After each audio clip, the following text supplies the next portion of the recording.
السلام علیکم ورحمۃ اللہ وبرکاتہ. کیا حال ہے آپ کا؟ الحمدللہ. نحمده ونصلی علی رسولہ الکریم. اما بعد فاعوذ باللہ من الشیطان الرجیم. بسم اللہ الرحمن الرحیم.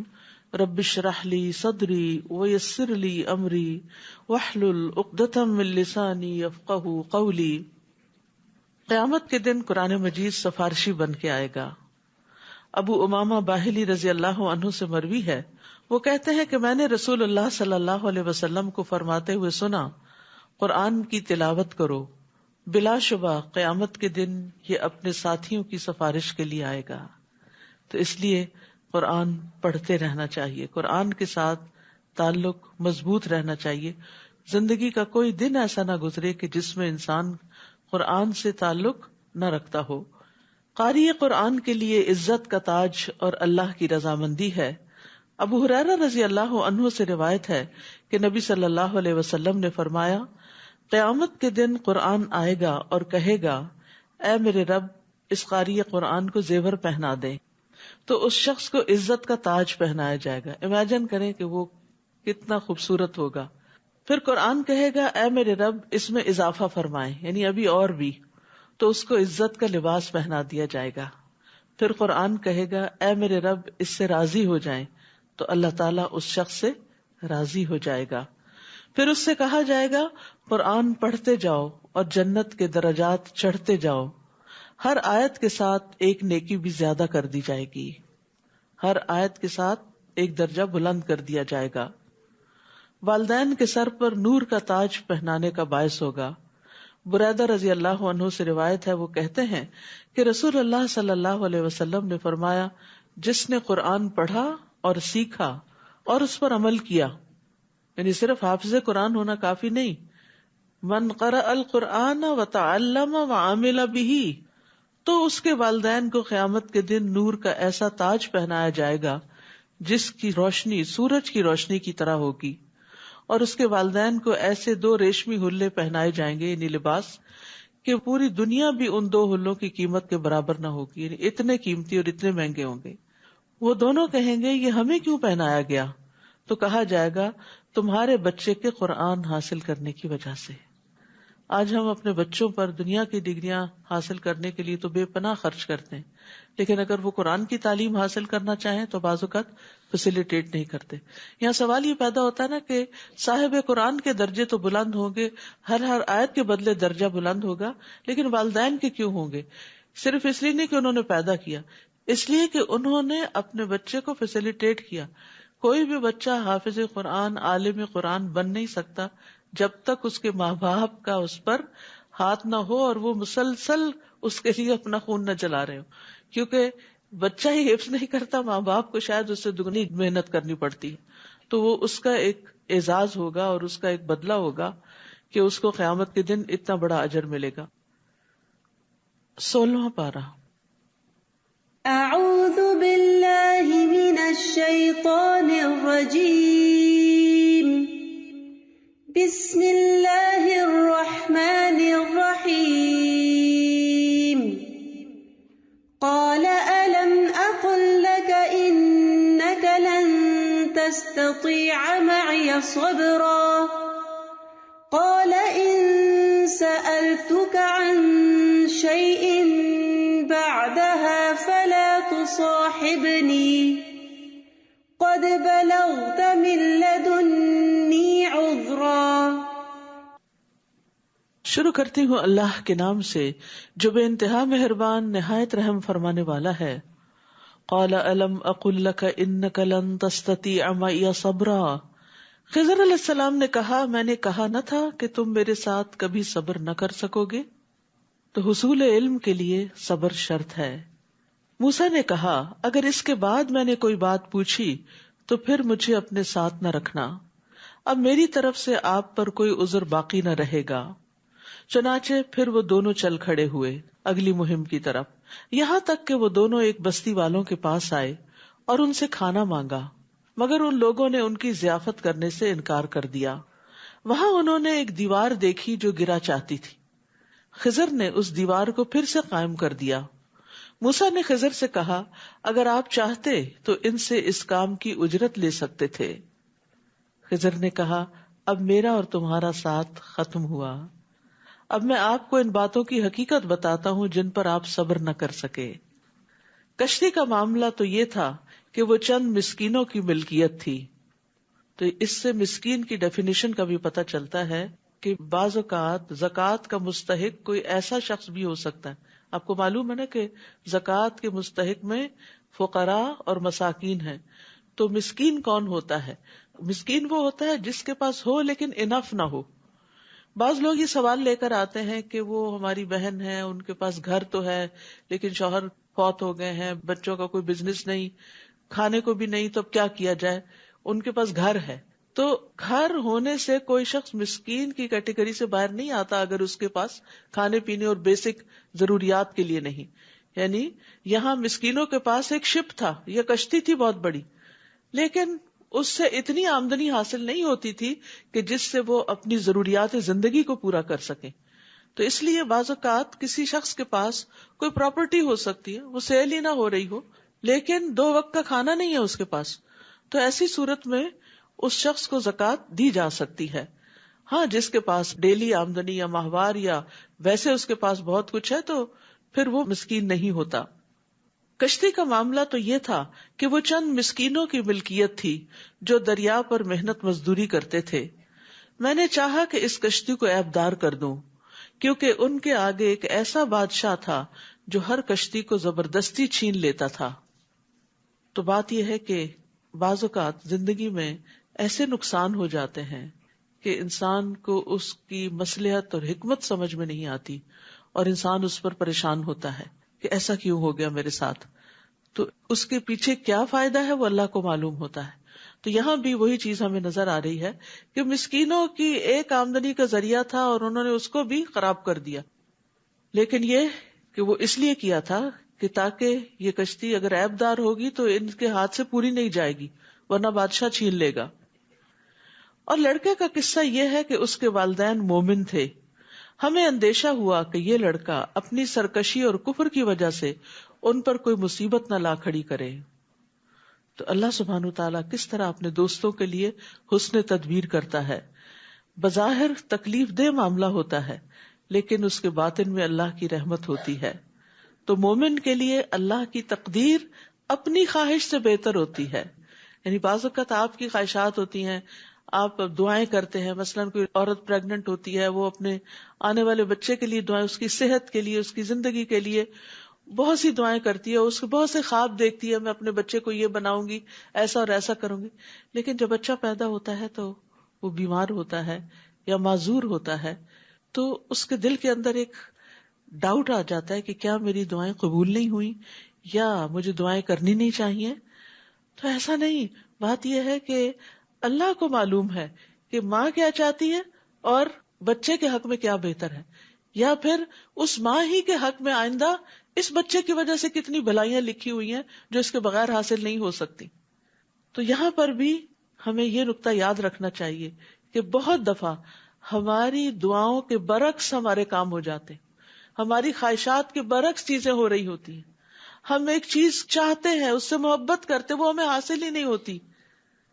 قتادہ کہتے ہیں کہ جب یہ لڑکا پیدا ہوا تھا تو اس کے والدین بہت خوش ہوئے تھے، اور جب وہ قتل ہوا تو بہت غمگین ہوئے۔ آپ سوچئے ایک بیٹا ہو کسی کا اور وہ بھی بڑی دعاؤں اور تمناؤں سے لیا گیا ہو، اور پھر اس کے بعد اس کو قتل کر دیا جائے تو ماں باپ کے دل پر کیا بیتے گی۔ ایسے کئی واقعات آپ سنتے ہیں۔ تو یہاں بھی یہی ہوا، لیکن یہاں حکمت کیا تھی کہ اگر یہ لڑکا زندہ رہتا تو اس کے والدین تباہ ہو جاتے۔ چونکہ والدین نیک تھے تو اللہ تعالیٰ نے ان کو ایک بڑی آفت مصیبت سے بچا لیا جو ان کے اپنے گھر میں پیدا ہو گئی تھی۔ تو اس لیے انسان کو اللہ کی تقدیر پر راضی رہنا چاہیے، کیونکہ مومن کے لیے اللہ کی تقدیر جسے وہ ناپسند کرتا ہے، بعض اوقات ہمارا دل بہت گھٹتا ہے نا کہ یہ چیزیں ایسے کیوں ہو رہی ہیں، تو وہ اس تقدیر سے بہتر ہے جسے وہ پسند کرتا ہے۔ یعنی بندہ جو چیز اپنے لیے چاہتا ہے اس سے بہتر ہے جو اللہ کا فیصلہ ہوتا ہے، بظاہر تکلیف دہ ہی کیوں نہ ہو۔ رسول اللہ صلی اللہ علیہ وسلم نے فرمایا، جس بچے کو خضر علیہ السلام نے قتل کیا تھا وہ کافر پیدا ہوا تھا، اگر وہ زندہ رہتا تو اپنے والدین کو سرکشی اور کفر پہ مجبور کر دیتا، تو ماں باپ کا بھی ایمان جاتا، کیونکہ بعض اوقات ماں باپ بچوں کی محبت کے ہاتھوں انہی کا دین یا انہی کے طریقے اختیار کر لیتے ہیں. اور یہاں یہ بھی یاد رکھیے کہ کبھی بھی تقدیر کے فیصلے پہ اللہ کو الزام نہ دیں کہ وائی می، اللہ آپ نے میرے لیے یہ کیوں لکھا یا یہ چیز کیوں زندگی میں پیش آئی.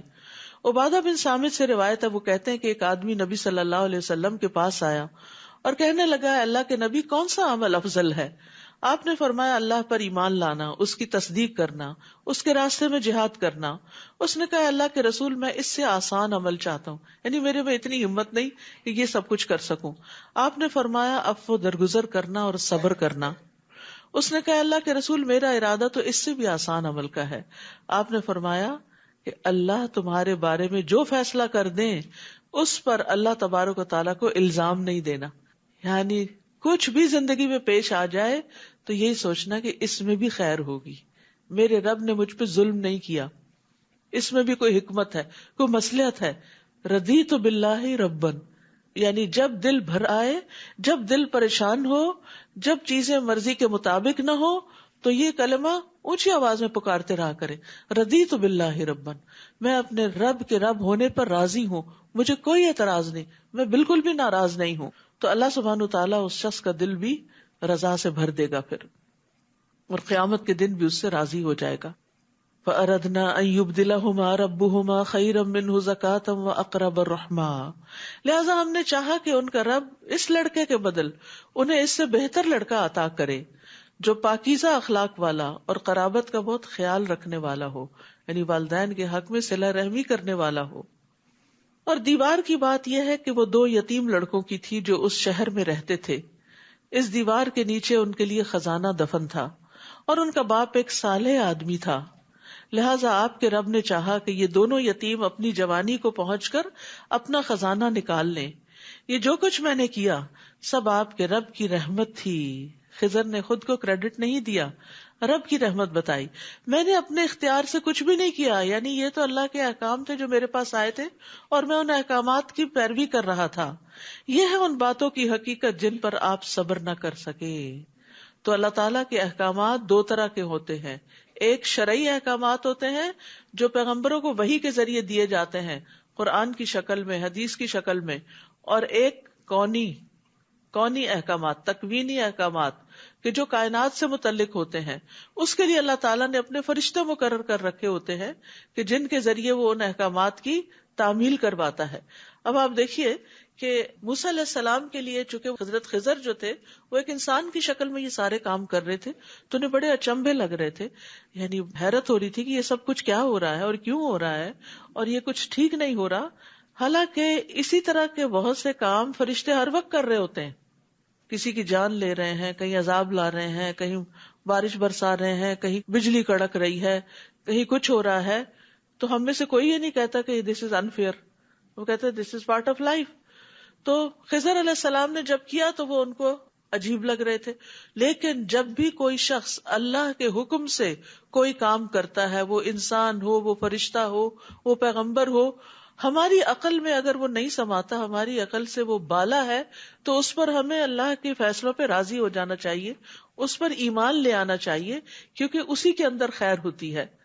اور یہاں جو آخری واقعہ پیش آیا کہ جس بستی والوں نے انہیں کھانا نہیں دیا، وہاں خضر نے ایک دیوار بنا دی. یہ دیوار کیوں بنائی گئی تھی؟ یتیم بچوں کے خزانے کو محفوظ کرنے کے لیے. اور کہا جاتا ہے کہ وہ باپ عالم تھا اور بچوں کے لیے بہت سی کتابیں چھوڑ کر گیا تھا جو وہ اس کے نیچے تھیں. یعنی خزانے سے مراد صرف مال دولت نہیں تھی بلکہ علم کا خزانہ تھا، کیونکہ علم کی دولت دنیا کی دولت سے کہیں زیادہ بہتر ہوتی ہے. باقی دولت تو انسان کے ہاتھ سے چلی جاتی ہے، لیکن علم جو ہے وہ انسان کے ساتھ قبر میں بھی جاتا ہے. یہاں سے ایک اور بڑی اہم بات پتہ چلتی ہے، وہ یہ کہ نیک آدمی کی اولاد کی حفاظت کی جاتی ہے. یعنی آپ اگر نیک کام کرتے ہیں، اچھے کام کرتے ہیں، تو اس کا صلہ اگر آپ کو اپنی زندگی میں نظر نہیں آتا تو آپ اولاد کی خوشیوں کی شکل میں دیکھیں گے. اور والدین کی نیکیوں اور اس کی عبادت کی برکت سے اولاد کو دنیا اور آخرت میں بھلائیاں ملتی ہیں، کیونکہ دنیا میں وہ ان کے نام سے کماتا ہے اور آخرت میں وہ والدین کی سفارش کا بھی حقدار ہو سکتا ہے. یعنی اگر اولاد اتنی نیک نہیں، ماں باپ بہت نیک تھے، تو اولاد کے حق میں سفارش کریں، جیسے حافظ قرآن کو شفاعت کا حق ملے گا، یا اسی طرح اور بھی. اور پھر اولاد کے جنت میں بھی درجے بلند کیے جائیں گے اپنے والدین کی ملاقات کے لیے. اور والدین کی نیکیوں کے سبب اولاد کی بعض پریشانیاں بھی دور ہوتی ہیں. ان کی دعائیں بھی اولاد کے حق میں جب قبول ہوتی ہیں تو والدین کے لیے باعث اطمینان ہوتی ہیں. کسی کا کہنا ہے کہ جب بھی میں کسی سلجھے ہوئے خوشحال نوجوان کو دیکھتا ہوں تو مجھے یقین ہو جاتا ہے کہ ضرور اس کا باپ صالح اور نیک آدمی ہوگا، تب یہ بچہ اتنا سلجھا ہوا ہے. اور مجھے اس آیت کی صداقت نظر آنے لگتی ہے، وَكَانَ أَبُوهُمَا صَالِحًا. تو باپ اگر نیک ہو تو فائدہ دنیا میں ہی اولاد کو ہونے لگتا ہے. ڈاکٹر نبیل عوضی کہتے ہیں کہ مجھے جب نوافل کی ادائیگی میں سستی اور کاہلی ہونے لگتی ہے تو مجھے اپنے بیٹے کی دنیا کی پریشانیاں یاد آتی ہیں کہ کہیں نوافل کی ادائیگی میں میری سستی میری اولاد کی پریشانی کا باعث نہ بنے. یعنی بچے ایگزام کے لیے پریشان ہیں، پڑھائی میں، بزنس میں، جاب میں، اپنی فیملی لائف میں، اپنے بچوں کی وجہ سے پریشان ہیں. تو آپ دیکھیے کہ جب والدین بزرگ ہو جاتے ہیں تو ان کا کام پھر کیا رہ جاتا ہے؟ دعائیں اور نوافل اور عبادت. اور سب سے زیادہ تڑپ کے جو ماں باپ کی دعائیں ہوتی ہیں وہ اولاد ہی کے لیے نکلتی ہیں.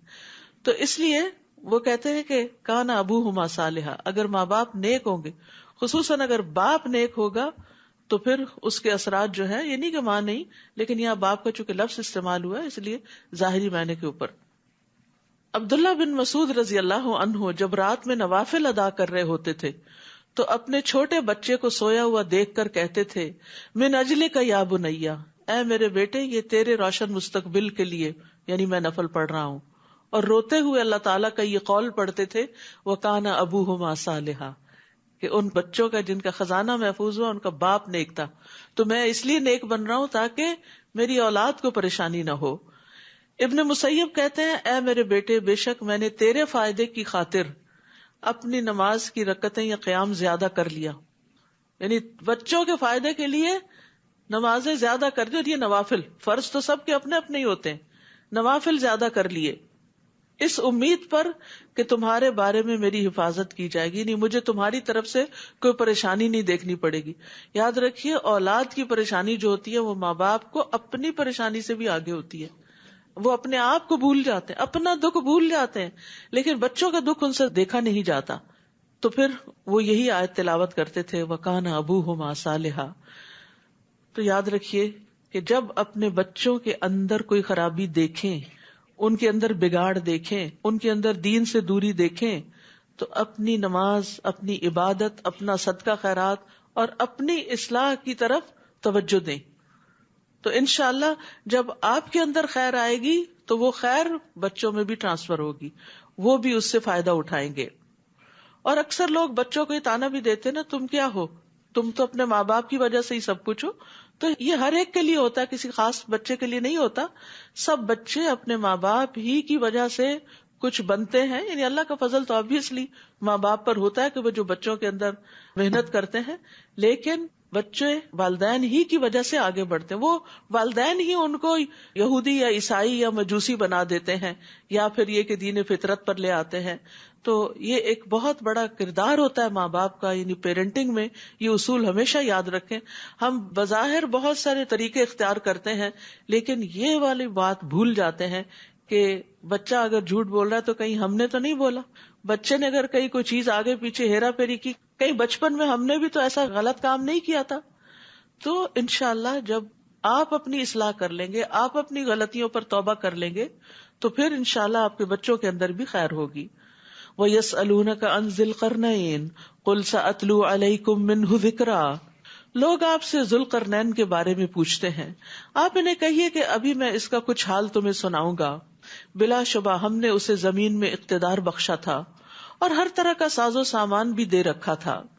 چنانچہ وہ ایک راہ پر چل کھڑا ہوا، یعنی اس نے کچھ اسباب اختیار کیے، کیونکہ اللہ تعالیٰ نے اس کو زمین میں بادشاہت عطا کی تھی اور ہر طرح کے وسائل، ریسورسز بھی دے رکھے تھے.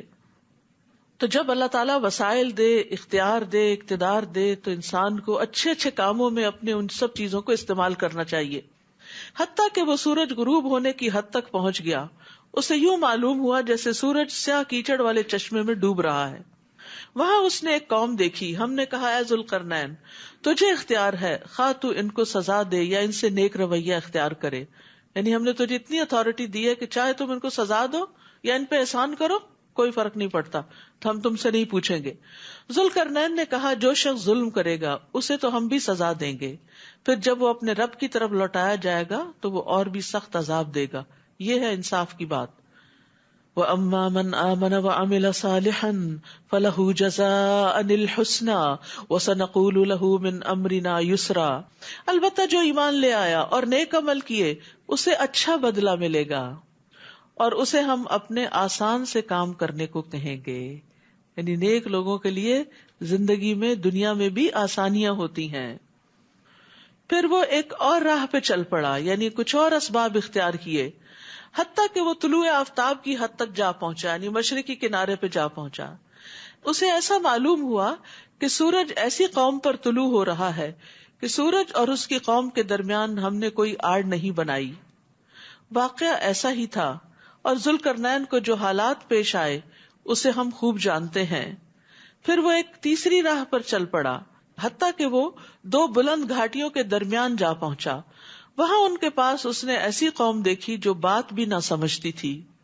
وہ کہنے لگے اے ذوالقرنین، یاجوج اور ماجوج نے اس زمین میں فساد مچا رکھا ہے، اگر ہم آپ کو کچھ چندہ اکٹھا کر دیں تو کیا آپ ہمارے اور ان کے درمیان ایک دیوار چن دیں گے، یعنی ہماری مدد کریں؟ ذوالقرنین نے جواب دیا میرے رب نے مجھے جو مالی قوت دے رکھی ہے وہ بہت ہے، یعنی مجھے تمہارے مال کی ضرورت نہیں۔ منصف بادشاہ تھا نا، تو جو منصف بادشاہ ہوتے ہیں وہ لوگوں کی خیر کا پیغام لے کے جاتے ہیں، نہ کہ وہاں سے کچھ فائدے سمیٹنے جاتے ہیں۔ تو مجھے جو میرے رب نے مال دیا ہے وہ میرے لیے بہت ہے، تم بس بدنی قوت سے میری مدد کرو، یعنی محنت کر کے، تو میں ان کے اور تمہارے درمیان بند بنا دوں گا، تو یاجوج ماجوج تم تک نہیں پہنچ سکیں گے۔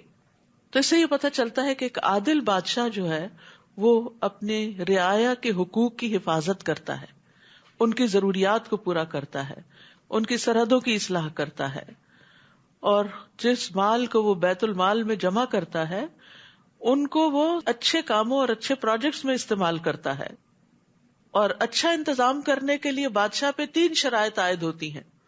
پہلی بات، اس خزانے میں سے اپنے لیے کچھ خاص نہ کرے، یعنی وہ اس خزانے پہ اپنا ذاتی تصرف نہ کرے اور اس پر یہ نظر نہ رکھے کہ میں اس سے کیا فائدہ اٹھاؤں۔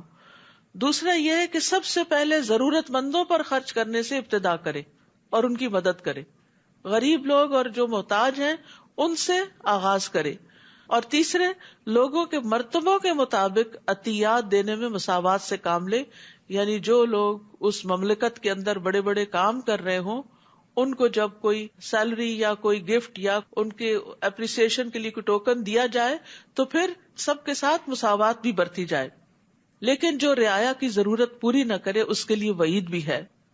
رسول اللہ صلی اللہ علیہ وسلم نے فرمایا اللہ عز و جل جس شخص کو مسلمانوں کے امور کا والی اور ذمہ دار بنائے اور پھر وہ ان کی ضروریات، حاجت مندی اور فقیری میں ان سے ملنے سے گریز کرے تو اللہ بھی اس سے حجاب فرما لے گا، جبکہ وہ ضرورت مند ہوگا، محتاج ہوگا اور فقیر ہوگا۔ آتونی زبر الحدید، مجھے لوہے کی چادریں لا دو۔ ذوالقرنین نے جب ان چادروں کو ان دونوں گھاٹیوں کے درمیان برابر کر کے خلا کو پاٹ دیا تو ان سے کہا کہ اب آگ دہکاؤ، حتیٰ کہ جب لوہے کی چادریں آگ کی طرح سرخ ہو گئی تو اس نے کہا اب میرے پاس پگھلا ہوا تانبا لاؤ کہ میں ان چادروں کے درمیان بہا کر پیوست کر دوں، یعنی اس کو بالکل برابر کر دوں۔